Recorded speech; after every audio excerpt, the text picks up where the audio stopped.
दोस्तों, आप सभी का स्वागत है समता एकेडमी चैनल पे। तो दोस्तों, आज हम शुरू करने जा रहे हैं जो कि most important topic you can say Magadh का उदय। और यहाँ से क्वेश्चन कोई भी एग्ज़ाम हो, यहाँ से आपको 100% मिलेगा।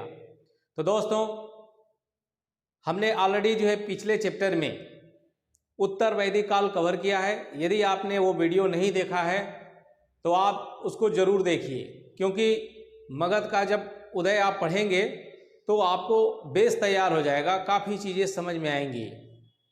उत्तर वैदिक काल तक हमने पिछले वीडियो में भी पढ़ाया कि 16 महाजनपदों का निर्माण हो चुका था, जिसका वर्णन बौद्ध ग्रंथ अंगुत्तर निकाय में भी है। अभी हम देखिए, पुराणों के अनुसार यदि हम देखते हैं, पुराणों के अनुसार जो है मगध पर पहला शासक, पुराणों के अनुसार मगध पर शासन करने वाला पहला शासक बृहद्रथ वंश, और उसके बाद उसी में जरासंध, जो कि महाभारत में भी आप जरूर नाम सुने होंगे और महाभारत देखे होंगे तो जरासंध कैरेक्टर आपको याद आ गया होगा। दोस्तों, बौद्ध ग्रंथ, परंतु बौद्ध ग्रंथों के अनुसार जो है मगध पर पहला जो शासक है वो कौन है? हर्यक वंश। मगध पर शासन करने वाला बौद्ध ग्रंथ के हिसाब से कौन है? सबसे पहले हर्यक वंश, इसके बाद शिशुनाग वंश, तीसरा नंद वंश, और चौथा जो कि बहुत ही मोस्ट इंपॉर्टेंट है वो है मौर्य वंश, जिसमें हम पढ़ेंगे चंद्रगुप्त मौर्य, उनका पुत्र बिंदुसार, उसके बाद सम्राट अशोक, और उसके बाद भी हुए कई जो है शासक, लेकिन वो काफ़ी मतलब जो बिल्कुल इम्पोर्टेंट नहीं है। और अशोक के बाद धीरे धीरे जो है क्या हुआ, अशोक के बाद धीरे धीरे जो उनके आगे आने वाले जो शासक थे, जो राजकुमार थे, वो काफ़ी जो है अयोग्य थे, कमज़ोर थे, और इसी के वजह से बाद में आगे चल कर के जो है पतन भी होता है। तो हम यहाँ पहले फोकस करेंगे, मगध का उदय हम देख रहे हैं, जो कि 544 ईसा पूर्व से 322 ईसा पूर्व का ये जो है पूरी कहानी है, पूरा इतिहास है। तो हमने अभी बताया आपको कि सबसे पहले बौद्ध ग्रंथ के हिसाब से जो है हर्यक वंश, दूसरा शिशुनाग वंश, तीसरा नंद वंश, और चौथा जो है मौर्य वंश। हर्यक वंश में जो है बिंबिसार, अजातशत्रु काफ़ी इंपॉर्टेंट है। शिशुनाग वंश में शिशुनाग और कालाशोक काफ़ी शासक इंपॉर्टेंट है, और नंद वंश में महापद्म नंद, और इसके बाद घनानंद। यदि आप लोगों ने चंद्रगुप्त सीरियल टीवी पर आता था, और हमारे समय के जो लोग होंगे और हमारे समय के जो भी होंगे वो ये जो है सीरियल पक्का देखे होंगे, क्योंकि रविवार को काफ़ी इंतजार रहता था इसका। चंद्रगुप्त जो सीरियल आता था काफ़ी जो है अच्छा सीरियल था, और काफ़ी इसमें जो चाणक्य द्वारा बताए गए जो नियम और विचार हैं बहुत ही इम्पोर्टेंट है।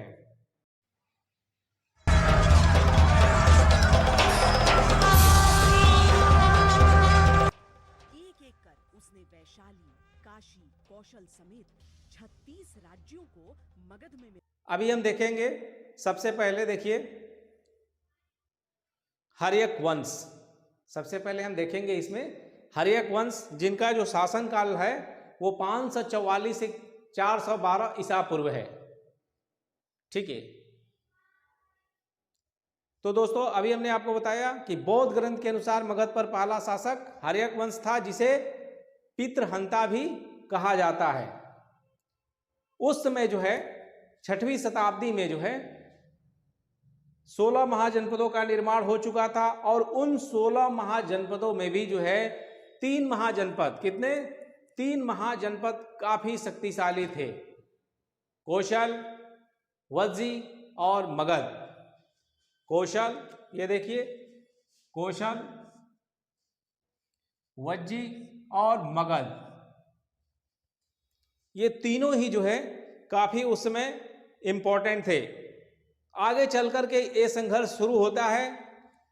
जो मगध साम्राज्य है, वर्तमान का आपका जो है बंगाल और ये बिहार एरिया, आगे चलकर के मगध जो है वज्जी, अंग, और धीरे धीरे हम देखेंगे कि जो मौर्य शासन है वो फैलते फैलते कहाँ तक पहुंच जाता है। चंद्रगुप्त मौर्य के टाइम तक जो है आपका कंधार, तक्षशिला, काबुल, जेड्रोसिया, यहाँ तक जो है फैलता है। पूर्व साइड में जो है बंगाल की खाड़ी तक, और उत्तर पश्चिम साइड में सिंधु नदी, जो आपका सिंधु नदी इधर से जो है ऐसे बहती थी, सिंधु नदी से लेकर के नर्मदा नदी तक, और कर्नाटका जो आप देख रहे हैं, ये दोनों एरिया जो आपका गुजरात वर्तमान का गुजरात और वर्तमान का महाराष्ट्र, उस समय क्या था, सौराष्ट्र, उस समय जो है सौराष्ट्र, इस क्षेत्र तक कहा जाए तो, देखा जाए तो कुछ एरिया जो है जो साउथ के थे, जो चोल, पांड्य इनके अंतर्गत था, उनको छोड़ करके देखा जाए तो एक छत्र जो है मौर्य शासन जो है भारत में जो है स्थापित हो चुका था। भारत में ही नहीं बल्कि जो है भारत के बाहर तक मौर्य शासन का जो है परचम फहरा रहा था। अब एक चीज देखेंगे हम, आखिर में उस समय जब ये तीन थे, कौशल, वज्जी और मगध, तो मगध ही क्यों जो है इतनी तेजी से आगे बढ़ा। तो सबसे बड़ा इंपॉर्टेंट चीज है मगध की भौगोलिक स्थिति। दूसरा, जो आपका मगध क्षेत्र है उस समय जो है वर्तमान का झारखंड, बंगाल, बिहार सब शामिल थे, तो नागपुर तक जो है काफी खनिज जो है संपदा अवेलेबल था। जंगली जो है हाथियों और लकड़ियों की बहुलता जो है थी। कुशल नेतृत्व, जो शासक थे वो काफी कुशल थे, जिन्होंने हर्यक वंश से लेकर के धीरे धीरे सभी ने प्रसार किया। चाहे वो घनानंद हो, घनानंद क्रूर था, अमरीश पुरी की तरह था, लेकिन ऐसा नहीं कि उसने काम नहीं किया, उसने भी जो है आगे बढ़ाया मौर्य जो है प्रशासन को। और मौर्य वंश में आते आते काफी चंद्रगुप्त मौर्य, बिंदुसार और सम्राट अशोक, इन्होंने काफी विस्तार किया।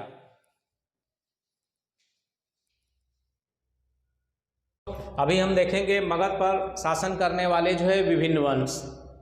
ठीक है दोस्तों, अभी हम देखेंगे मगध पर शासन करने वाले जो है विभिन्न वंश। जो मगध का इतिहास है उदय का, वो 544 ईसा पूर्व से लेकर के 185 ईसा पूर्व तक का है। तो मगध की राजधानी जो है, दो राजधानियां चेंज होती रहती थी। कभी जो है राजगृह जो कि पहाड़ियों से घिरा हुआ था, और दूसरा पाटलिपुत्र जो गंगा, गंडक एवं सोन नदी के संगम पर बसा हुआ था। तो जो इसकी राजधानी थी, जो मगध का लोकेशन था, स्ट्रेटजिक लोकेशन, वो काफ़ी जो है महत्वपूर्ण था, जो इसको काफ़ी शक्तिशाली बनाया। पहाड़ियों से घिरा होने की वजह से आसानी से जो है कोई प्रवेश नहीं कर सकता था। तीनों नदियों के संगम पे चूंकि पाटलिपुत्र भी राजधानी बना हुआ था, और काफ़ी उपजाऊ मैदान, जंगली जो है हाथी यहाँ पे थे, लकड़ियों की बहुलता थी, तो काफ़ी तेजी से जो है जो मगध साम्राज्य है वो आगे बढ़ा। तो इसी क्रम में हम देखेंगे मगध पर शासन करने वाले विभिन्न वंश।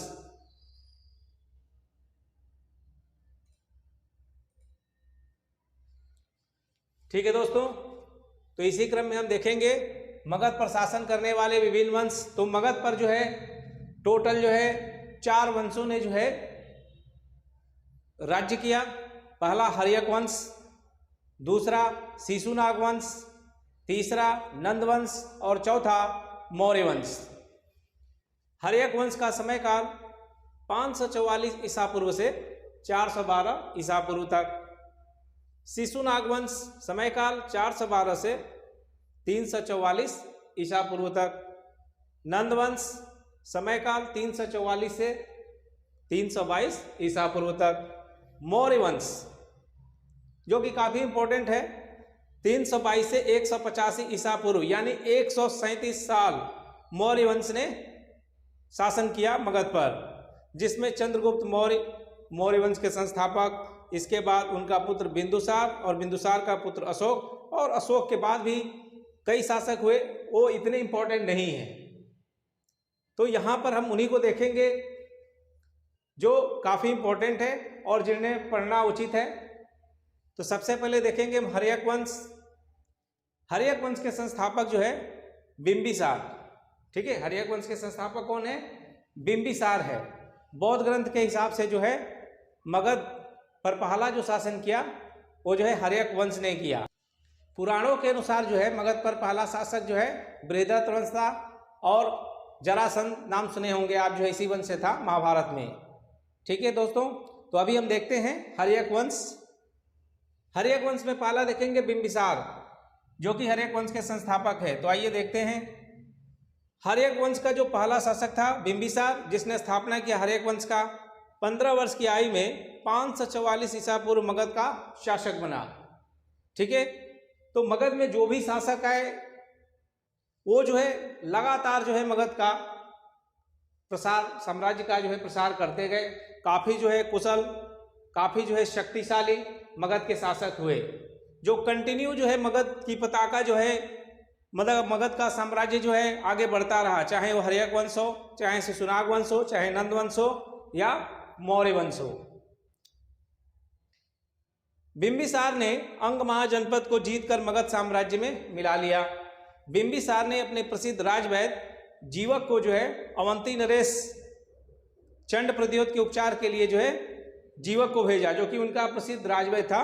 और उपचार से जब वो ठीक हो जाते हैं तो दोनों जो है मगध में और अवंती जिसकी राजधानी उज्जैन थी, 16 महाजनपदों में हमने बताया था, तो दोनों में मित्रता हो जाती है।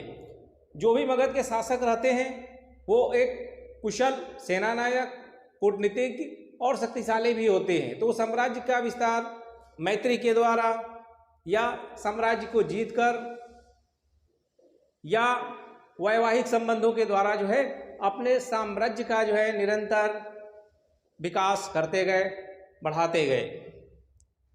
तो इसी क्रम में देखिए, इसके अलावा वैवाहिक माध्यम से भी साम्राज्य का विस्तार किया बिंबिसार ने, जैसे कौशल, वज्जी तथा विदेश से जो है वैवाहिक संबंध। कौशल से काशी जो है दहेज के रूप में बिंबिसार को प्राप्त हुआ। अंग को जीतने के बाद जो है वहाँ अपने पुत्र कुड़िक और कोई नहीं है बल्कि अजातशत्रु ही है, जो आगे चल कर के जो है अपने पिता की हत्या कर देता है बिंबिसार का, और मगध का शासक बनता है अजातशत्रु के नाम से। तो दोस्तों पहले इतना नोट कीजिए।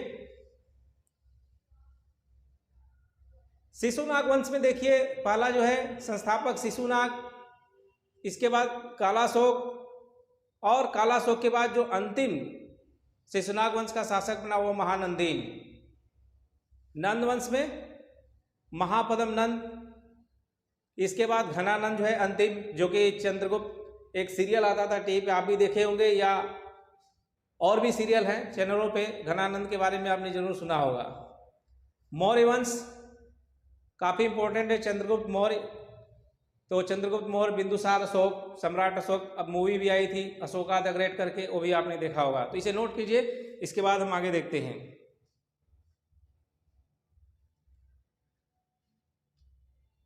तो दोस्तों हर्यक वंश में जो दूसरा शासक है बिंबिसार के बाद जो है अजातशत्रु, उसका पुत्र, उसका नाम एक्चुअली कुड़िक था। अपने पिता की हत्या के बाद, इसीलिए हर्यक वंश को पितृहंता जो है पितृहंता वंश भी कहा गया है, क्योंकि कुड़िक जो है अपने पिता की जो है हत्या करके, बिंबिसार की हत्या करके जो है अजातशत्रु के नाम से मगध की गद्दी पर बैठा। लंबे संघर्ष के बाद वज्जी और आगे चलकर कौशल महाजनपद को अपने अधीन कर मगध साम्राज्य में मिला लिया। इसके बाद लिच्छवी से युद्ध हुआ, जिसमें इसने जो है रथ, मुसल और महाशिला कंटक का प्रयोग किया। अगर आपने बाहुबली मूवी देखा होगा तो उसमें देखा होगा आप, जो है रथ के आगे ऐसे लगा हुआ है पंखे की तरह और काटते हुए सैनिकों को आगे बढ़ता है। इसी के शासनकाल के अजातशत्रु के ही टाइम में शासनकाल के 8वें वर्ष में महात्मा बुद्ध को महानिर्वाण की प्राप्ति हुई तथा सप्तपर्णी गुफा में जो है प्रथम बौद्ध संगीति हुई। दोस्तों, हमने बौद्ध धर्म को भी काफ़ी अच्छे से जैन धर्म को पढ़ाया है, तो आप प्लेलिस्ट में जाइए और जरूर देखिएगा। अजातशत्रु के बाद जो है उदायन मगध का शासक बनता है। 460 से 444 ईसा पूर्व में तक जो है शासन करता है। उदायन ने ही जो है पाटलिपुत्र की स्थापना कुसुमपुर के नाम से की और उसे अपनी राज्य की राजधानी बनाया। उदायन या जैन धर्म का समर्थक था। जब वह किसी गुरु का उपदेश एक भिक्षु के वेश में सुन रहा था, तभी जो है किसी व्यक्ति ने उसकी हत्या कर दी और इसके बाद क्रमशः अनिरुद्ध, मुंडक, नादक और इसके बाद क्रमशः जो है अनिरुद्ध, मुंडक, नागदशक इस वंश के शासक हुए। जो अंतिम शासक था वो नागदशक था। ठीक है, तो नागदशक देखिए, इसे इसके अमात्य शिशुनाग ने पदच्युत कर गद्दी पर अधिकार कर लिया। अमात्य जो उनका प्रधानमंत्री था नागदशक का,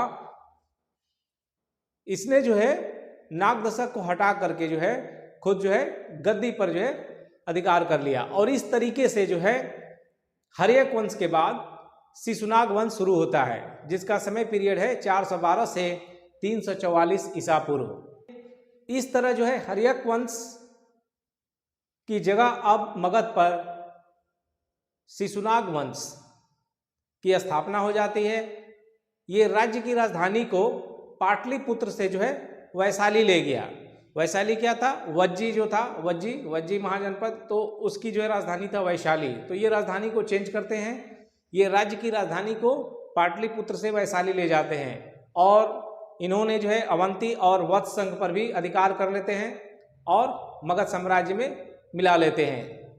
तो हम देखेंगे हर्यक वंश के बाद अब शिशुनाग वंश। तो दोस्तों इसे नोट कीजिए।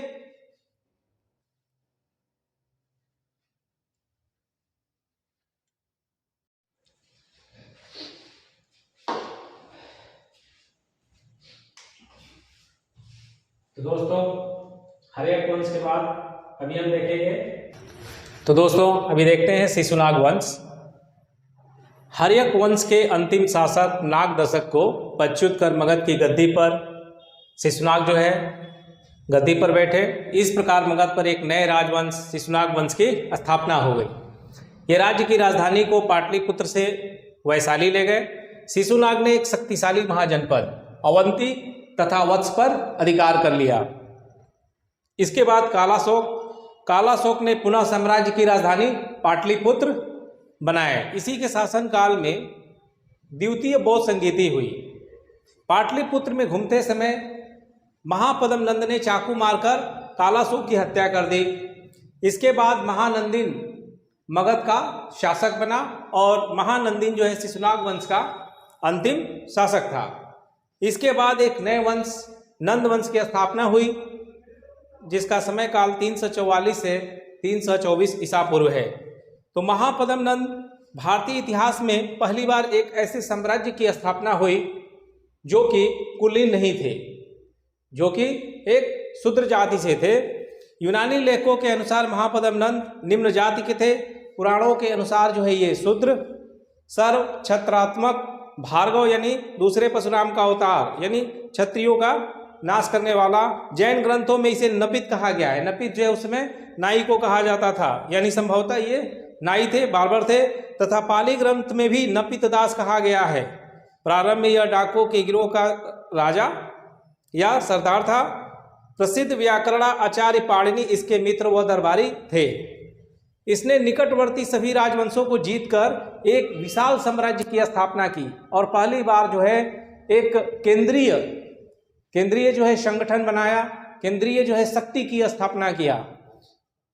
नंद वंश के जो प्रमुख उत्तराधिकारी हुए वो उग्रसेन, पंडुक, पांडुगति, भूताल, राष्ट्रपाल, युवाश्रिक, दशसिद्धा, कैवर्त और घनानंद। तो घनानंद जो है अंतिम नंद वंश का शासक, क्योंकि बाद में चंद्रगुप्त जो है नंद वंश को जो है नंद वंश के जो अंतिम शासक घनानंद को जो है कौटिल्य की सहायता से गद्दी से हटा देते हैं और फिर मौर्य वंश की शुरुआत होती है। लेकिन उसके पहले जो है महापद्म नंद के समय से ही जो है विदेशी आक्रमण जो है शुरू हो गए थे, और घनानंद के समय जो है अलेक्जेंडर, जो कि भारत में उसको सिकंदर कहा जाता है, उसी समय जो है आक्रमण किया घनानंद के समय में। और इसकी सूचना जो है जब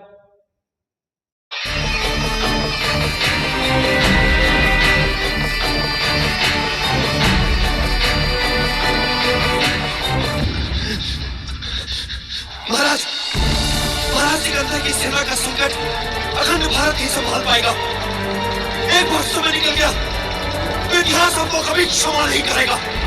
इतिहास आपको कभी क्षमा नहीं करेगा महाराज। सिकंदर की सेना को मुंह तोड़ जवाब अखंड भारत ही दे सकता है महाराज। बिखरे भारत को छोड़ दीजिए महाराज, अन्यथा इतिहास आपको कभी क्षमा नहीं करेगा महाराज। सूचना जो है जब कौटिल्य, जिसको चाणक्य कहते हैं, चाणक्य जो है जिनका बचपन का नाम विष्णुगुप्त है, चाणक्य जो है घनानंद के दरबार में जाते हैं और इसकी सूचना देते हैं कि महाराज जो है अब समय आ गया है पूरे भारत को एक करने का, अखंड भारत करने का, सो दैट सिकंदर का जो है सामना किया जा सके। सिकंदर जब भारत में प्रवेश करता है तो सबसे पहले जो है जो आंभी के एक राजा रहते हैं, तक्षशिला के राजा आंभी रहते हैं, वो बिना युद्ध के ही उसके सामने आत्मसमर्पण कर देते हैं। और उनकी जो है जो पड़ोसी राज्य रहता है पुरु, जो कि आपका झेलम और चिनाब के बीच में रहता है, पुरु, वहाँ के शासक काफ़ी शक्तिशाली रहते हैं और काफ़ी महान शासक वो रहते हैं, राजा पोरस। तो तक्षशिला के राजा आंभी और सिकंदर दोनों जो है अटैक कर देते हैं, और पोरस की बहादुरी से इतना प्रभावित होता है सिकंदर कि वापस जो है उनको उनका राज्य दे देता है। लेकिन जब सिकंदर की सेना जो है झेलम को पार करके राजा पोरस से लड़ाई करने जाती है तो झेलम नदी में वहाँ बाढ़ भी आ जाती है और काफ़ी जो है बीमारियों का सामना सैनिकों को भी करना पड़ता है, और वापस जो है वो वहाँ से फिर लौटते हैं। और कभी भी जो है सिकंदर जो है व्यास नदी को पार करके आगे नहीं बढ़ा है, लेकिन जो है फिर भी उसे विश्व विजेता कहते हैं, जबकि पूरे विश्व में देखा जाए तो केवल 15% ही वो क्षेत्रों को जीता था। तो इतिहास में बहुत कुछ है, अगर हमें तरीके से पढ़ना है या तरीके से जो है पॉइंट को पकड़ना है तो हमें जो है सिर्फ अगर सिकंदर के बारे में या अलेक्जेंडर के बारे में पढ़ रहे हैं तो केवल यूनानी इतिहासकारों को पढ़ करके हम सही तर्क या सही चीज़ें नहीं बता सकते हैं। उसके लिए जो है दूसरे देशों के जो है इतिहासकारों को पढ़ना जरूरी है, समझना जरूरी है। इसी तरह से जो है काफ़ी चंद्रगुप्त मौर्य के बारे में भी हम आगे देखेंगे कि विद्वानों के बीच में काफ़ी मतभेद है। विद्वान ये बोलते हैं कि चंद्रगुप्त की जो माँ है वो मुरा जाति की एक शूद्र थी। इवन तब घनानंद के वो रनवास में रहती थी, जब घनानंद नंदवंश का संस्थापक ही जो है शूद्र जाति से था, तो फिर वो आगे चल कर के चंद्रगुप्त मौर्य जो है क्षत्रिय कैसे हो जाते हैं। तो ये चीज़ें हम देखेंगे। सबसे पहले आप इसे नोट कीजिए महापद्म नंद तक, और इसके बाद हम आपको पढ़ाएंगे घनानंद, जो कि नंदवंश का अंतिम शासक था। इसे नोट कीजिए प्लीज। तो दोस्तों आइए देखते हैं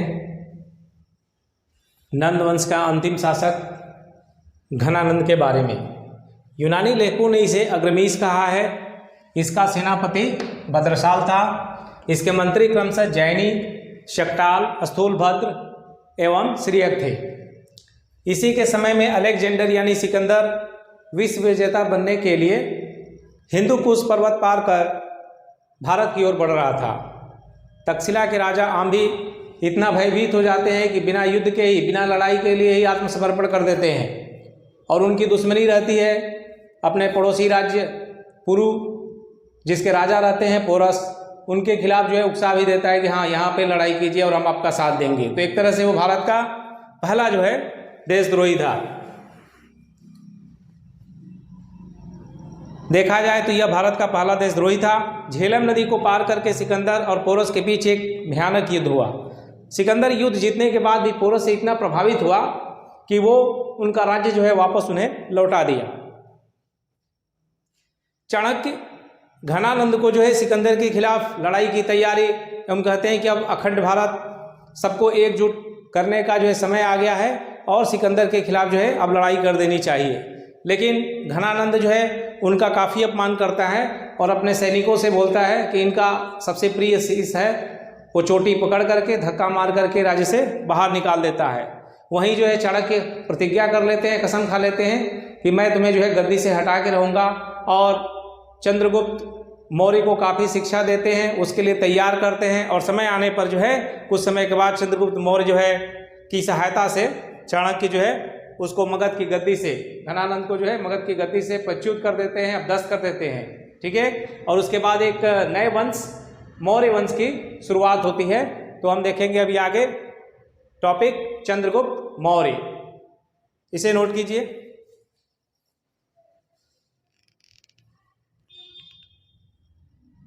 दोस्तों अभी हमने आपको नंद वंश के बारे में काफ़ी विस्तार से बताया और ये भी बताया कि नंद वंश का जो अंतिम शासक था घनानंद, जिसको चंद्रगुप्त मौर्य जो है पदच्युत कर देते हैं, उसको गद्दी से हटा देते हैं और एक मगध पर नए वंश मौर्य वंश की शुरुआत होती है। तो सबसे पहले दोस्तों जो मौर्य वंश की पूरी कहानी है 137 साल की है, 322 ईसा पूर्व से लेकर के 185 ईसा पूर्व तक का जितने भी शासक हुए मौर्य वंश में, जितने भी शासक हुए हमने यहाँ पर मेंशन किया है। और इतना डिटेल आपको बहुत ही कम वीडियो में मिलेगा यूट्यूब पे। तो आप जो है अपने दोस्तों को भी शेयर कीजिए, नोट्स बनाइए और हमें भी मोटिवेट कीजिए ताकि लगातार हम आप लोगों के लिए बेस्ट कंटेंट लेकर के आएँ। तो चलिए देखते हैं चंद्रगुप्त मौर्य का शासनकाल 322 से 298 ईसा पूर्व। उसके बाद उनके पुत्र बिंदुसार 298 से 273 ईसा पूर्व, बिंदुसार के पुत्र अशोक 273 से 232 ईसा पूर्व, और इसके बाद दशरथ, साम्प्रति, शालिशुक्ला, देववर्मन, शतधन्वन और बृहद्रथ। तो दोस्तों हम जो इसमें मोस्ट इंपॉर्टेंट है चंद्रगुप्त मौर्य, बिंदुसार, अशोक, ये देखेंगे। सबसे पहले हम चंद्रगुप्त मौर्य के बारे में बताते हैं।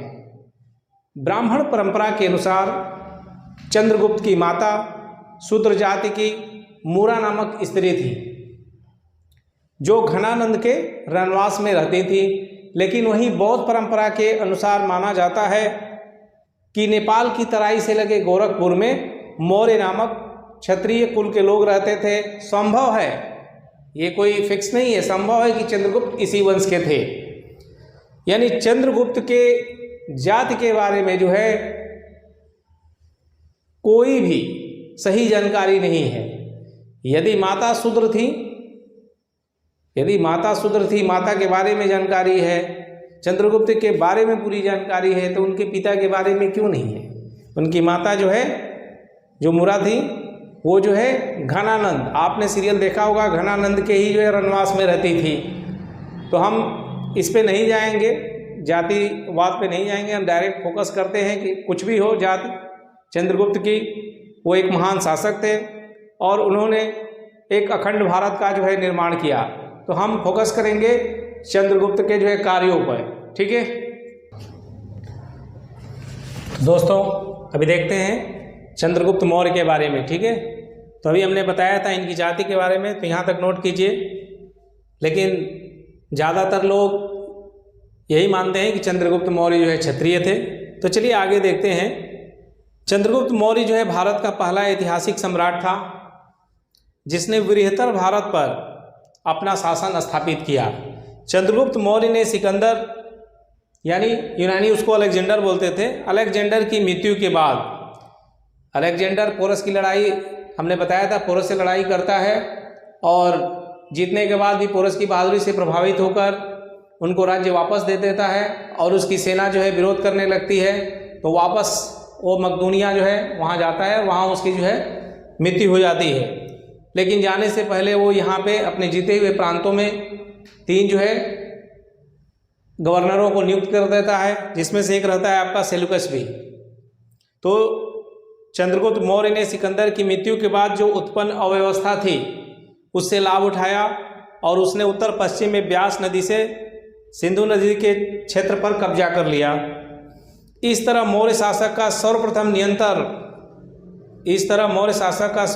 नियंत्रण उत्तर पश्चिम के क्षेत्र पर हो गया। सेल्यूकस ने 305 ईसा पूर्व लगभग भारत में पुनः आक्रमण किया और चंद्रगुप्त मौर्य ने इस युद्ध में विजय प्राप्त किया। इसके फलस्वरूप एरिया यानी हेरात, जिड्रोसिया यानी बलूचिस्तान, पेरीपेमिसदई यानी काबुल और अराकोसी यानी कंधार पर भी कब्जा हो जाता है चंद्रगुप्त मौर्य का। इसके बाद सेल्यूकस ने अपनी पुत्री हेलेना का विवाह चंद्रगुप्त मौर्य से कर दिया और संधि के फलस्वरूप जो है 500 हाथी जो है चंद्रगुप्त मौर्य जो है सेल्यूकस को भी देते हैं, जिसका वर्णन केवल एपियास ने किया है। चंद्रगुप्त के अंतिम समय यानी मृत्यु के समय तक उनके जो साम्राज्य का विस्तार है वो पश्चिम में हिंदू कुश पर्वत से पूरब में बंगाल की खाड़ी तक तथा उत्तर में हिमालय की श्रृंखलाओं से लेकर के दक्षिण में जो है मैसूर तक जो है था। ठीक है, तो इसे नोट कीजिए, फिर आगे देखते हैं हम।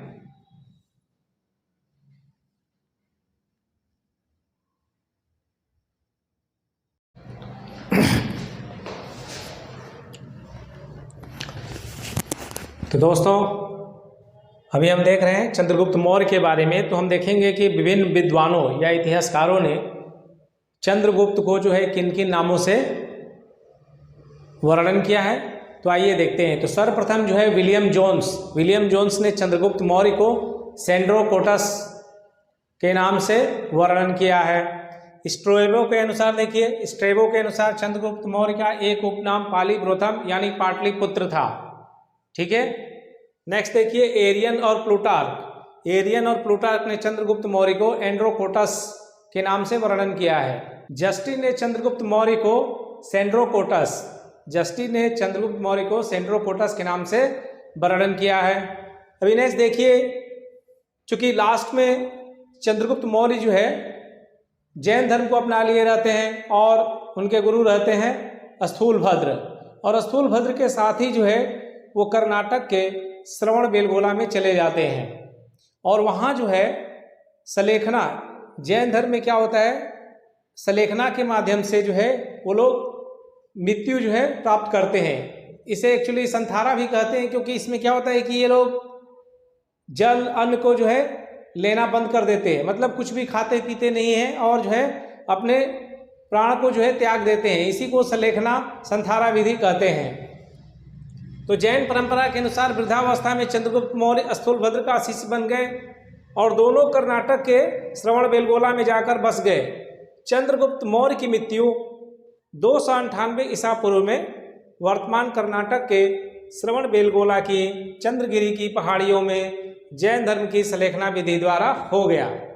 उनकी मृत्यु के बाद 298 ईसा पूर्व में जो है बिंदुसार मगध की गद्दी पर बैठते हैं। तो दोस्तों चंद्रगुप्त के ये पुत्र रहते हैं बिंदुसार, और चंद्रगुप्त का जो है पहली जो वाइफ रहती है, पत्नी रहती है, उनका नाम दुर्धरा रहता है, जो कि और कोई नहीं घनानंद की पुत्री थी। और एक सेल्यूकस से जब वो युद्ध जीतते हैं तो उसकी पुत्री से भी विवाह कर लेते हैं, हमने बताया है। तो वो है, उनका नाम था हेलिना, उनका नाम जो है हेलिना था। तो ये जो है चंद्रगुप्त मौर्य की पहली पत्नी दुर्धरा से जो है पैदा हुए रहते हैं बिंदुसार। ठीक है, चूंकि चंद्रगुप्त मौर्य की मृत्यु के बाद और कोई उत्तराधिकारी नहीं रहता है, तो बिंदुसार जो है 298 ईसा पूर्व में जो है मगध की गद्दी पर बैठते हैं। तो दोस्तों चलिए देखते हैं बिंदुसार के बारे में। जो है 298 ईसा पूर्व से 273 ईसा पूर्व। तो चंद्रगुप्त के बाद बिंदुसार मगध की गद्दी पर बैठे। इनकी माता का नाम दुर्धरा, जो चंद्रगुप्त मौर्य की पहली पत्नी और घनानंद की पुत्री थी। बिंदुसार उस समय अपने माता पिता की इकलौती जीवित संतान थे। जब वह गद्दी पर बैठे उस समय मौर्य साम्राज्य जो है कंधार से लेकर के, उस समय मौर्य साम्राज्य जो है कंधार से लेकर पाटलिपुत्र तक और तक्षशिला से लेकर सुवर्णगिरी तक फैला हुआ था। लगभग पूरे प्राचीन भारत पर तथा वर्तमान समय का बांग्लादेश, केरल, कर्नाटक और उड़ीसा इत्यादि क्षेत्र भी मौर्य साम्राज्य के अधीन थे। बिंदुसार जो है अपने जीवन काल में अपने साम्राज्य का तो विस्तार नहीं किए, लेकिन जितना भी साम्राज्य फैला हुआ था उसका जो है काफ़ी अच्छे तरीके से संचालन और अपने क्षेत्र को संरक्षित रखा। चंद्रगुप्त स्ट्रेबो के अनुसार जो है सीरिया के राजा एंटियोकस ने अपने राजदूत डायमेकस को बिंदुसार के दरबार में भेजा था। इसे नोट कीजिए, फिर आगे जो है लिखते हैं हम बोर्ड पे।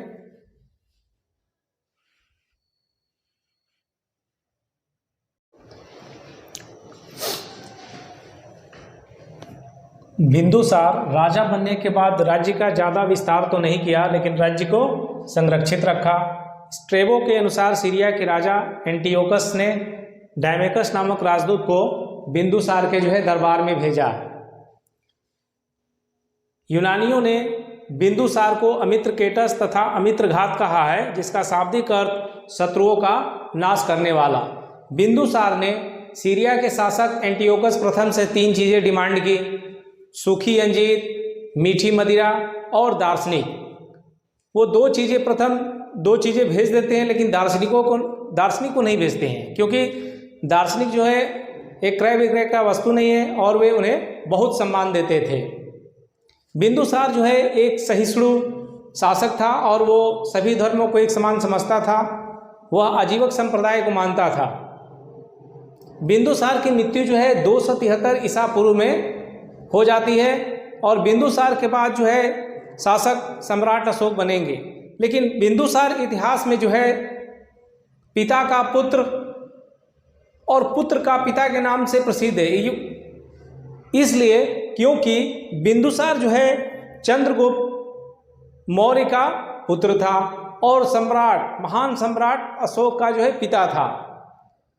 ठीक है दोस्तों, तो इसके बाद हम देखेंगे जो है सम्राट अशोक। दोस्तों अभी हम देखेंगे बिंदुसार के पुत्र सम्राट अशोक, जिनका समयकाल है 273 से 232 ईसा पूर्व। बिंदुसार की मृत्यु के बाद 4 वर्षों तक गद्दी के लिए जो है सम्राट अशोक को संघर्ष करना पड़ा, परंतु 4 वर्ष तक युद्ध रहने के कारण देखा जाए तो इनके जो वास्तविक राज्याभिषेक हुआ वो हुआ 269 ईसा पूर्व में। बौद्ध परंपरा के अनुसार सम्राट अशोक ने अपने 99 भाइयों की हत्या की, उसके बाद जो है वो गद्दी पर बैठे। लेकिन कुछ इतिहासकारों का मानना है कि यह अतिशयोक्तिपूर्ण है, मतलब ऐसा जो है संभव नहीं हो सकता। अपने राज्याभिषेक के 8वें वर्ष 261 ईसा पूर्व में उन्होंने कलिंग पर जो है अटैक कर दिया, हमला कर दिया।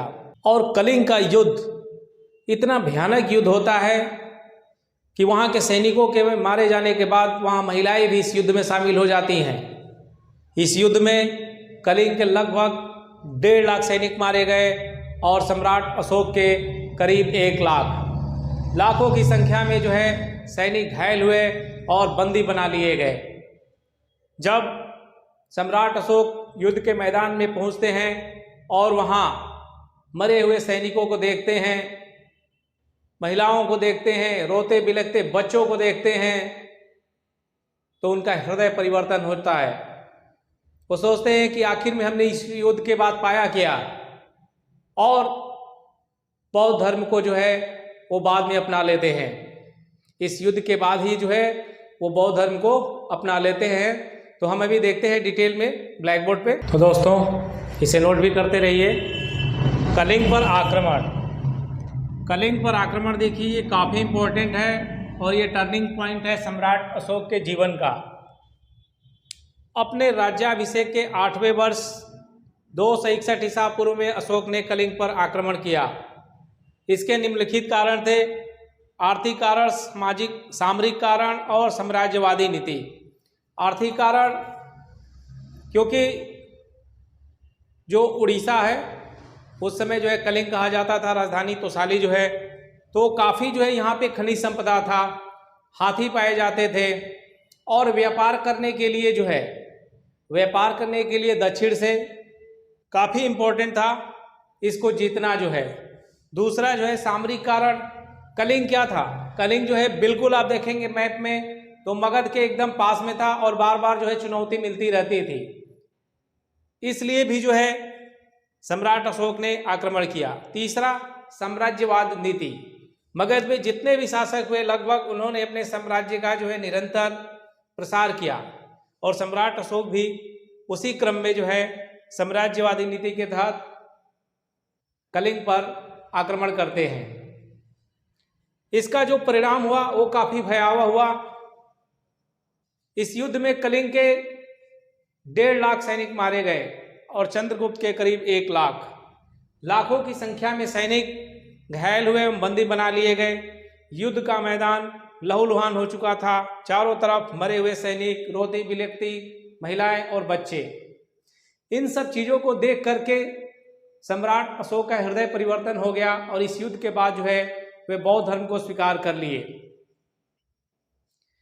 कलिंग युद्ध के बारे में अशोक के 13वें शिलालेख से जो है काफ़ी विस्तृत जानकारी हमें मिलती है। इसके बाद हम देखेंगे जो है अशोक के धम्म का स्वरूप। अब चूंकि उनका जो है माइंड परिवर्तन हो जाता है, हृदय परिवर्तन हो जाता है, तो अब वो शिलालेखों के माध्यम से जो है आम जन को जो है शिक्षा देते हैं, अहिंसा का प्रचार करते हैं और बौद्ध धर्म का प्रचार करने के लिए जो है अपने पुत्रों को और लोगों को भी विदेशों में भी भेजते हैं। तो इसके बाद हम देखते हैं अशोक के धम्म का स्वरूप, इसे नोट कीजिए।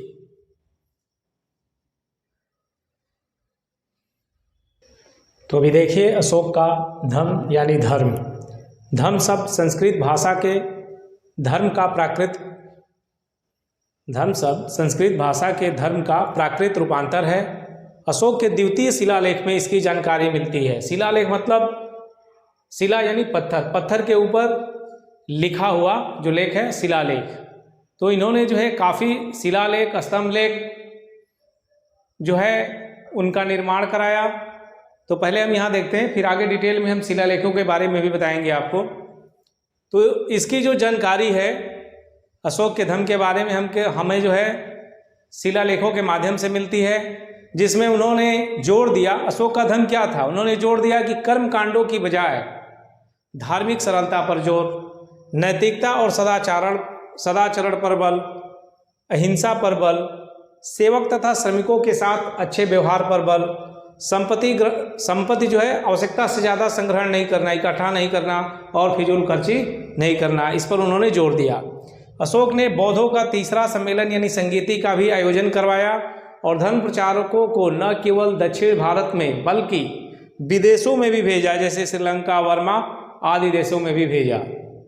तो दोस्तों मौर्य प्रशासन जो है काफ़ी केंद्रीकृत, काफ़ी मजबूत था और काफ़ी विशाल साम्राज्य था। तो इसको चलाने के लिए एक सिस्टमेटिक जो है ऑर्गेनाइजेशन चाहिए था और उन्होंने बनाया भी था इस तरीके से। तो आइए देखते हैं मौर्य प्रशासन। मौर्य साम्राज्य का प्रशासन केंद्रीकृत था। अर्थशास्त्र के लेखक कौटिल्य के अनुसार राजा सर्वोच्च अधिकारी एवं संचालक होता था। उसकी सहायता के लिए 18 तीर्थों और उनके विभागों की चर्चा की गई है। केंद्रीय प्रशासन के अंतर्गत सैन्य प्रशासन, गुप्तचर प्रशासन, जो चंद्रगुप्त मौर्य थे, या मौर्य प्रशासन का जो सबसे इम्पोर्टेंट रोल था गुप्तचर प्रशासन। इसमें जो है गुप्तचर भिक्षु के रूप में, महिलाएं रहती थी गुप्तचर के रूप में। तीसरा है राजस्व एवं चौथा है न्याय प्रशासन। अभी हम देखेंगे 18 तीर्थ और उनके विभाग जो होते थे उनके अधिकारियों के नाम देखेंगे। तो मंत्री पुरोहित, जिसमें प्रधानमंत्री और धर्माधिकारी आते थे। इसके बाद युवराज, जो राजा का उत्तराधिकारी होता था। मंत्री परिषद का अध्यक्ष। समाहर्ता, राजस्व विभाग का सर्वोच्च। सन्निधाता, कोषाध्यक्ष। सेनापति, युद्ध विभाग का हेड होता था। प्रतिष्ठा, फौजदारी न्यायालय का न्यायाधीश, व्यवहारिक दीवानी न्यायालय का प्रमुख, नायक जो है नगर रक्षा का अध्यक्ष होता था। अभी 10वां देखिए, अंतर्वर्षिक सम्राट के अंगरक्षक का प्रमुख अधिकारी। सम्राट का जो अंगरक्षक कई होते थे, लेकिन उनका जो हेड होता था वो था अंतर्वर्षिक। कर्मांतिक, उद्योग धंधों एवं कारखानों का जो निरीक्षक था कर्मांतिक। दंडपाल, सैन्य सामग्री प्रबंध करने वाला अधिकारी। अंतपाल, सीमा पर बने दुर्गों का जो है रक्षक। दुर्गपाल, जो सीमा के भीतर दुर्ग बने थे उनका रक्षक। प्रशस्ता जो है राजकीय आज्ञाओं को लिपिबद्ध करता था।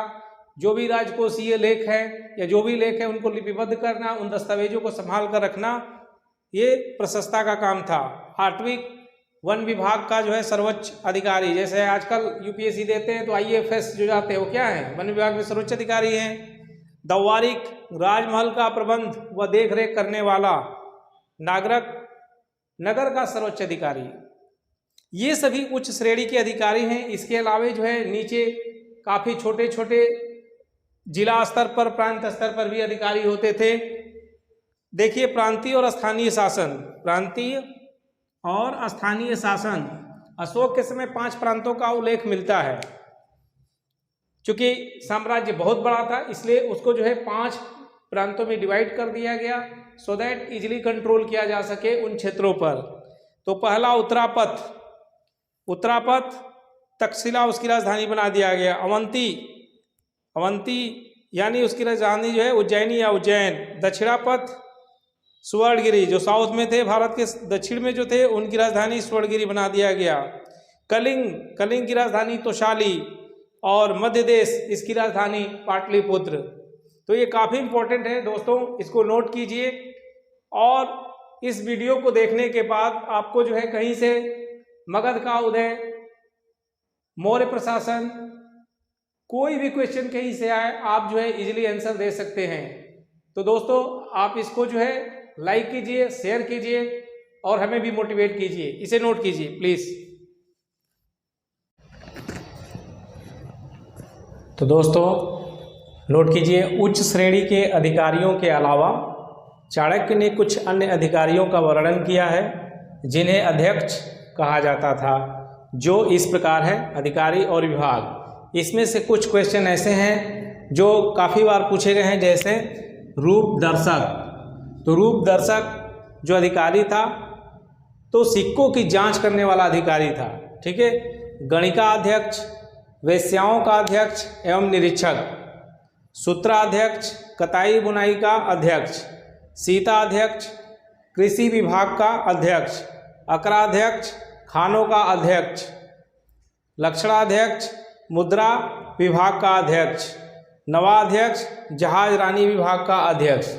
तो दोस्तों कुल जो है 27 अध्यक्ष हैं, लेकिन जो एग्ज़ाम में जो है रिपीट हुए हैं, जिन्हें जो है बार बार पूछा गया है, उन्हीं को जो है हमने यहाँ पर लिखा है, तो इसे नोट कीजिए। फिर आगे हम देखेंगे अशोक का जो सबसे महत्वपूर्ण है वो है शिलालेख। जो है सम्राट अशोक पहले ऐसे शासक थे जिन्होंने जो है अपनी सूचनाओं को जो है लेखों के माध्यम से, शिलालेखों के माध्यम से जो है जारी करना शुरू किया। और उनके जो है इस लेख को जो है हम 3 भाग में बांट सकते हैं, शिलालेख, स्तंभ लेख व गुहा लेख। तो पहले इसे नोट कीजिए, इसके बाद हम देखते हैं सारे शिलालेख जो है। दोस्तों ये 14 शिलालेख है, ये काफ़ी इम्पोर्टेंट है और बार बार जो है एग्जाम में यहाँ से जो है क्वेश्चन पूछे गए हैं, तो इसे जो है ध्यान से देखिए। भारत में शिलालेख का जो प्रचलन है सर्वप्रथम सम्राट अशोक ने शुरू किया। उनके शिलालेखों को हम 3 भागों में बांट सकते हैं। पहला जो है शिलालेख जो पत्थरों के ऊपर जो है बनाए जाते थे, कुछ स्तंभों के ऊपर लिखे गए तो स्तंभ लेख, और गुहा लेख जो पहाड़ियों के अंदर उनकी दीवारों पर उकेर कर बनाए गए वो गुहा लेख हैं। अशोक के शिलालेखों की जो खोज है सर्वप्रथम 1750 ईस्वी में, 1750 ईस्वी में टी फैनथेलर ने किया। लेकिन सर्वप्रथम अभिलेखों को पढ़ने में जो सफलता है, सर्वप्रथम अभिलेखों को पढ़ने में सफलता सन 1837 ईस्वी में जेम्स प्रिंसेप को मिली। उन्होंने ही पहली बार अशोक के शिलालेखों को पढ़ करके बताया कि क्या लिखा हुआ है। तो अभिलेखों की कुल संख्या 14 है। प्रथम शिलालेख पशु बलि निषेध से संबंधित है और इसे गिरनार संस्करण भी कहा जाता है। द्वितीय शिलालेख पड़ोसी राज्यों का उल्लेख है, जैसे चोल, चेर, इस तरीके के जो पड़ोसी राज्य थे उनके बारे में। तृतीय जो शिलालेख है रज्जुक युग और प्रादेशिक का उल्लेख है। रज्जुक जो है आज का वर्तमान जो जैसे डीएम होता है, जिलाधिकारी होता है, वैसे ही उसमें रज्जुक का कार्य था। नेक्स्ट चतुर शिलालेख यानी कि चौथा शिलालेख धम्म का वर्णन यानी धर्मानुशासन के बारे में। Just 1 minute.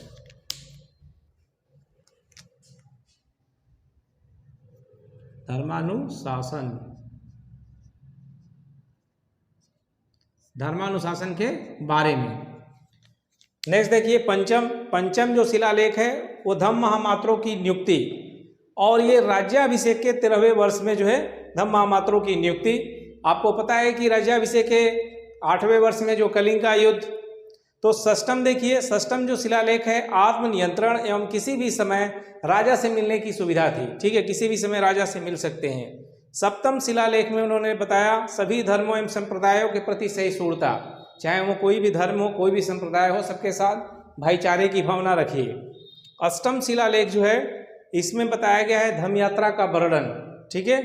नवम शिलालेख जो है सच्ची भेंट एवं सच्चे शिष्टाचार का वर्णन। नवम शिलालेख सच्ची भेंट एवं सच्चे शिष्टाचार का वर्णन, इससे संबंधित है। दसम शिलालेख यानी कि 10वां शिलालेख धम्म नीति की श्रेष्ठता पर विचार किया गया है। एकादश शिलालेख धम्म नीति की इसमें व्याख्या की गई है, धम्म नीति के बारे में डिटेल से बताया गया है। द्वादश शिलालेख इसमें स्त्री महामात्रों और ब्रज भूमिका की नियुक्ति के बारे में बताया गया है। त्रयोदश शिलालेख ये कलिंग युद्ध के बारे में 261 ईसा पूर्व में जो हुआ था कलिंग युद्ध, आपको पता है। तो त्रयोदश शिलालेख जो है यहाँ पर जो कलिंग युद्ध के बारे में पूरा जो है डिटेल में 13वें शिलालेख में बताया गया है। नेक्स्ट है चतुर्दश शिलालेख, इसमें धार्मिक जीवन जीने का संदेश दिया गया है। तो काफ़ी इंपॉर्टेंट है, इसे नोट कीजिए आप, ये समझ लीजिए काफ़ी इंपॉर्टेंट है, मोस्ट इंपॉर्टेंट, तो इसे नोट कीजिए।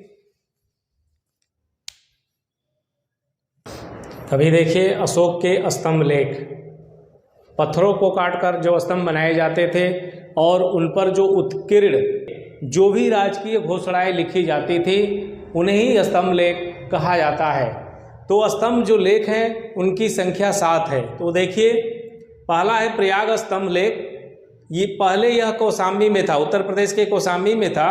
अकबर द्वारा इलाहाबाद के किले में इसे रखवा दिया गया, यानी कौशाम्बी से जो है इलाहाबाद के किले में शिफ्ट किया गया। दिल्ली टोपरा जो स्तंभ लेख है ये भी उत्तर प्रदेश सहारनपुर में था, लेकिन फिरोज शाह तुगलक द्वारा दिल्ली ले जाया गया। और केवल ये अभिलेख है जिसमें कि 7वां अभिलेख उत्कीर्ण है, 7वां भी उत्कीर्ण है, बाकी सभी में जो है 6 स्तंभ लेख उत्कीर्ण है, माने बाकी में जो है 6 ही अभिलेख उत्कीर्ण है। दिल्ली मेरठ, यह भी पहले मेरठ में था, फिरोज शाह द्वारा दिल्ली लाया गया। रामपुरवा ये चंपारण बिहार में है, और लौरिया अरराज ये भी बिहार के चंपारण जिले में स्थित है। लौरिया नंदनगढ़ ये जो है चंपारण बिहार में स्थित है। स्तंभ लेखों में ज़्यादातर आप देखेंगे तो सिंह का, बैल का जो सबसे टॉप में जो है बनाए जाते थे उनके जो है चित्र जो है उकेरे जाते थे स्तंभ लेखों के ऊपर। और भारत का चिन्ह भी जो है आप देखेंगे तो वो जो है अशोक के स्तंभ से ही लिया गया है, इसे नोट कीजिए। तो दोस्तों देखिए मौर्यकालीन कला जो है 2 टाइप की है, एक तो राजकीय कला और दूसरा है लोक कला। लोक कला जो लोकल लेवल पर जो है लोग खुद से जो है बनाते हैं जैसे गाँव में, और राजकीय कला ये हो गया कि राजा के द्वारा पैसा खर्च किया जा रहा है, राजा के द्वारा जो है काम को करवाया जा रहा है बड़े लेवल पे, तो वह राजकीय कला जो है। जैसे महलों का निर्माण हो गया, स्तंभ का निर्माण हो गया। जो स्तंभ निर्माण होता था उसका जो ऊपरी हिस्सा होता था इसमें जो है सिंह हो गया, बैल हो गया और अन्य जानवर के जो है चित्र उकेरे जाते थे पत्थरों के ऊपर, और नीचे जो है एक भाग हो गया। शिलालेख, गुहालेख, स्तूप और चैत्यगृह का निर्माण जो है महाराष्ट्र में कन्हेरी और कार्ले का चैत्यगृह काफ़ी फेमस है। लोक कला, यक्ष यक्षिणी की प्रतिमाएं, इसे पता चलता है कि उस समय जो है देवी देवता की भी पूजा करते थे, तो यक्ष यक्षिणी की प्रतिमाएं देवी देवताओं की ये लोकल लेवल पे लोग गांव में बनाते थे। फिर धौली की हाथी, मृण मूर्तियाँ, जो मिट्टी से बने हुए जो है मूर्ति या जो संबंधित सामान है वो है मृण मूर्तियाँ। अब हम देखेंगे दोस्तों कि मौर्यकालीन समाज कैसा था। तो मौर्यकालीन समाज में भी जो है कृषि जो है सबसे ज़्यादा लेवल पे होता था, किसानों की संख्या सबसे ज़्यादा थी, लेकिन समाज में जो है इसके अलावे जो है वाणिज्य व्यापार सब कुछ होता था। ठीक है, वाणिज्य व्यापार भी होता था। तो मेगास्थनीज ने भारतीय समाज को 7 भागों में बांटा है: दार्शनिक, किसान, शिकारी एवं पशुपालक, शिल्पी एवं कारीगर, योद्धा, निरीक्षक एवं गुप्तचर, और 7वां जो है अमात्य एवं सभासद। मेगास्थनीज के अनुसार जो है भारत में कोई भी दास प्रथा नहीं था। उनका मानना था कि यहाँ पे दास प्रथा नहीं है। मौर्य काल में विभिन्न मतों को मानने वाले लोग थे, जैसे वैदिक धर्म, बौद्ध धर्म, जैन धर्म, आजीवक और अन्य धर्म भी। सामान्य जो जनता की भाषा पाली थी, इसीलिए जो है सम्राट अशोक ने जो है पाली भाषा में ही जो है इसको जितने शिलालेख बनवाए उस पर जो है लिखवाया और राजभाषा भी घोषित किया था पाली भाषा को। तो इसे नोट कीजिए दोस्तों। अब लास्ट टॉपिक देखेंगे इस चैप्टर का कि इतना बड़ा साम्राज्य जो कि भारत में नहीं बल्कि भारत के बाहर तक फैला हुआ था, उसका पतन क्यों हुआ, तो इसे नोट कीजिए दोस्तों। अभी देखेंगे मौर्य साम्राज्य के पतन के जो मुख्य कारण है, मौर्य साम्राज्य के पतन के जो मुख्य कारण है, आइए देखते हैं। तो पहला पॉइंट है सम्राट अशोक के बाद कमजोर उत्तराधिकारी। सम्राट अशोक जो है काफ़ी शक्तिशाली थे, काफ़ी जो है कुशल सेना नायक थे, लेकिन इनके बाद जो उत्तराधिकारी हुए वो अयोग्य और काफ़ी कमज़ोर थे, जो इतने विशाल साम्राज्य को जो है वो संभाल नहीं पाए। सम्राट अशोक की अहिंसावादी नीति, सम्राट अशोक जो है बौद्ध धर्म को अपना लिए थे और अहिंसावादी नीति के तहत किसी को जो है मार नहीं सकते हैं, ना ही जो है किसी दूसरे क्षेत्र पर हमला कर सकते हैं। तो धीरे धीरे जो प्रांतीय जो शासक थे, जो गवर्नर थे, जो प्रांतीय क्षेत्र थे, वो धीरे धीरे जो है विद्रोह करना शुरू किए और शासन जो है कमज़ोर होता गया। तीसरा है प्रांतीय शासकों की नीति। अभी देखिए तीसरा जो है प्रांतीय शासकों की नीति। जब उन्होंने देखा कि सेंटर में यानी केंद्र में जो है सत्ता कमज़ोर हो रही है, तो इन्होंने जो है अपने रोष, अपने जो है आवाज़ जो है बुलंद करने लगे और अपने आप को स्वतंत्र करने लगे। नेक्स्ट है ब्राह्मण प्रतिक्रिया का शिकार। ये देखिए सम्राट अशोक के बाद जो है, सम्राट अशोक के बाद जो ब्राह्मण है उन्होंने अपने धर्म, वैदिक धर्म, इनका जो है प्रचार प्रसार शुरू किया, क्योंकि जो है सम्राट अशोक जो है वैदिक धर्म को छोड़ करके बौद्ध धर्म को अपना लिए थे, तो काफ़ी जो है इनसे नाराज भी थे। विशाल साम्राज्य, चूँकि सम्राट अशोक का यानी मौर्य साम्राज्य इतना विशाल था कि ये जो है आपके भारत से बाहर तक फैला हुआ था। अफगानिस्तान, कंधार हमने आपको बताया भी था, तो काफ़ी बड़ा क्षेत्र था। साउथ में जो है स्वर्णगिरी तक जो है, कर्नाटका तक जो है और बंगाल की खाड़ी तक, तो काफ़ी बड़ा साम्राज्य होना भी इसको कंट्रोल नहीं कर पाए। दूरस्थ राजधानियाँ जो है काफ़ी दूर थी, तो बाद के जो शासक थे इतने निपुण नहीं थे, इतने कुशल नहीं थे कि दूरस्थ के राजधानी और उनके गवर्नरों पे कंट्रोल कर सके। पारिवारिक फूट, सम्राट अशोक के बाद जो उत्तराधिकारी हुए वो राजा बनने के लिए, गद्दी बनने के लिए जो गृह युद्ध वो काफ़ी ज़्यादा शुरू हो गया। 8वां पॉइंट देखिए बौद्ध धर्म को महत्व। सम्राट अशोक जो है अपने अंतिम समय में जो है बौद्ध धर्म को अपना लेते हैं और बौद्ध भिक्षुओं को ज़्यादा महत्व देने लगते हैं, तो समाज में गलत संदेश जाता है। ठीक है, तो इससे भी जो है जनता थोड़ा रुष्ट हो जाती है। अशोक की धार्मिक नीति, अशोक की धार्मिक नीति की वजह से ही जो है जो सेना है वो कमज़ोर हो जाती है, क्योंकि इस तरीके से जिस तरीके से शुरू में जो है वो युद्धाभ्यास करते थे या हमला करते थे, तो उनकी हमेशा जो है वो प्रशिक्षण चलता रहता था। तो धीरे धीरे जो है वो भी मतलब उनकी जो शारीरिक शक्ति है, जो क्षमता है सैनिकों की, वो भी जो है काफ़ी कम हो गई। 10वां पॉइंट है अशोक की दानशीलता। अशोक जो है बौद्ध धर्म को अपना लिए थे और इधर इतना विशाल साम्राज्य था, सेना के ऊपर खर्च अलग हो रहा है, बौद्ध भिक्षुओं के लिए जो है निर्माण हो रहा है, रहने के स्थान, उनके खाने पीने का स्थान, तो राजकोष धीरे धीरे खाली भी होता गया। तो ये 10 जो इम्पोर्टेंट पॉइंट है दोस्तों, ये हमने आपको बताया है। और मौर्य साम्राज्य का जो अंतिम शासक था बृहद्रथ, उसकी हत्या जो है पुष्यमित्र जो है 180 ईसा पूर्व में कर देता है। और इस प्रकार जो है मौर्य साम्राज्य का अंतिम शासक जब बृहद्रथ की हत्या हो जाती है तो इतिहास में एक नए वंश की शुरू होती है। इतिहास में एक नया वंश शुरू हो जाता है, शुंग वंश, क्योंकि पुष्यमित्र जो है बृहद्रथ की हत्या कर देता है, जो कि अंतिम शासक होते हैं मौर्य साम्राज्य के। तो दोस्तों आई होप आपको जो है वीडियो काफ़ी अच्छा लगा होगा और हमने पूरा कोशिश किया कि आपको बेस्ट कंटेंट दिया जाए और इसे देखने के बाद ज़रूर आप पसंद करेंगे। इसी के साथ जय हिंद, जय भारत।